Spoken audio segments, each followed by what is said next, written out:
2020 मायथाइनि 27 जानुवारियाव बिटिआर गोरोबथानि गेजेरजों उदां अख्राङाव फैनो हानाय एनडिएफबिनि गोख्रों सोद्रोमा जिबिदाय बिथाङा दिनै गावनि थांनानै थानाय जिउनि लामाखौ सोलायबाय।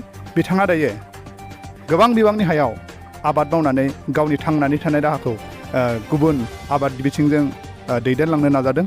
बिथाङा रायजो राजानि गेजेराव फैनानै रायजोफोरजों लोगोसेयै गोबां आबाद मावनानै ओनसोलनि सुबुंफोरनो माखासे थांनानै थानायनि राहाफोरखौ होनो थाखाय आखायाव लादों।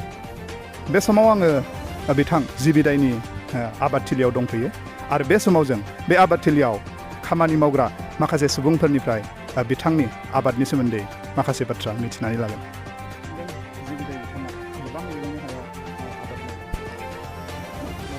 दा नुनो मोन्दों जोंबो जिबिदाया जोंनि हालामाव सारा बेफोरबायदि नारें आबाद, थालिर बागान बायदिसिना आबादखौ मावनानै जोंनि गरिब गुन्द्राफोरनि थाखाय बहुद सुबिदा आरो जों बेफोरबायदि नै दा मावनानै जागासिनो।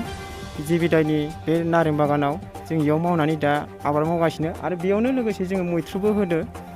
मैथ्रु खेथिखौबो जोङो दा दांगासिनो, गुदिफोरखौ साफा खालामगासिनो। जों हाजिरा सानफ्रोमबो मावगासिनो जोङो। बेयाव आबादखौ मावदों, थालिर मावदों आरो लेबु मावदों, नारें खारजि आरो मैथ्रु मावदों आरो औवा बागान मावदों आरो हालदै मावदों आरो हाइजें मावदों, जोगोनार मावदों, खुमब्रा मावदों, जुखाम मावदों, आलु, सामब्राम गुफुर बेफोरखौ सारा गासिबखौबो मावजोबफैदों। नोंथांमोना बेयाव खामानि मावनानै नोंथांमोननि जिउआव माबायदि मदद मोनदों?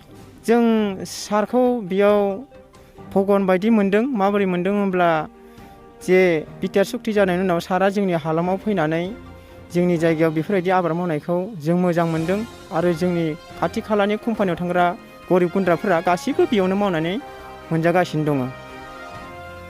जिबिदाय सारा दिनै जोंनि बे खाथि खालायाव गोबां आबाद मावफैदों। लोगोसे थालिर खेथि मावदों। थालिर खेथि मावनानै जेनेबा जों खाथि खालानि गोरिब गुन्द्रा मानसिया हाजिरा खामला मावनानै जानो हादों। गोदो जोङो जेनेबा बिदिनो सोरबा कम्पानियाव थाङोमोन, सोरबा बेलेग बेलेग खामानि मावोमोन। दिनै जोङो सारा खाथि खालायावनो एफाबां जेनेबा लेबु बागान, थालिर बागान मावफैनायलाय जों खाथिनि हाजिरा खामला मावग्राफ्रा थोजासे सारनिसिम मावनानै जों मोनजादों।